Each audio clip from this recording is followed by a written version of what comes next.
One of the questions I get asked all the time, and it's about shock leader knots. There's more anglers out there using braid and shock leaders, and even when you're casting at range with mono, a lot of people are using shock leaders as well, and the knot to use in order to use shock leaders is a big issue for a lot of people. You know, you want to find a knot that's nice and reliable and strong, but you also want a knot that's not going to hinder your cast. As you can imagine, when you're casting, that knot's got to go through the rings on your rod at high speed, so you don't obviously want to risk the chance of any crack-offs or any problems that way.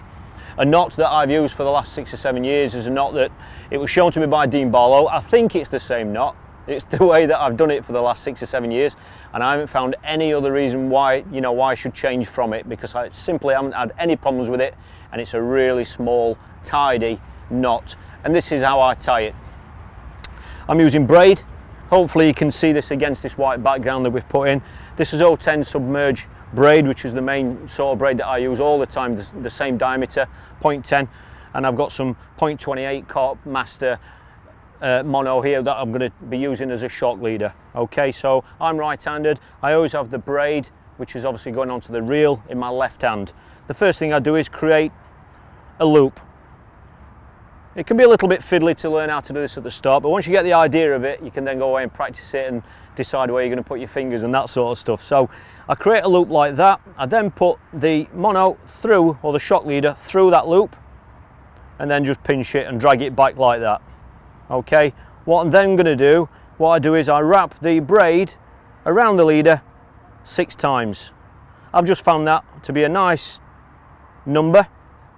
Any more than that I don't feel it's necessary, and any less than that I don't find it's quite as strong. What I then do is then hold the braid there, and what I'm going to do now is to finish it off is really just thread the braid through the loop of where my finger is. Okay, so that is going to go through there, and what I need to do now is grab that end just to pull the knot tight, and the only way I can do that is with my teeth.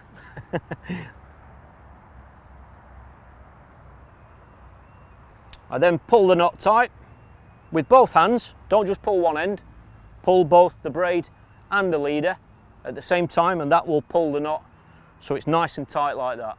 And that is actually what I would call a finished knot, which basically means it's not going to increase or decrease in size. So that will allow you to trim that as close as you possibly can to the actual knot, because it's not going to move any further.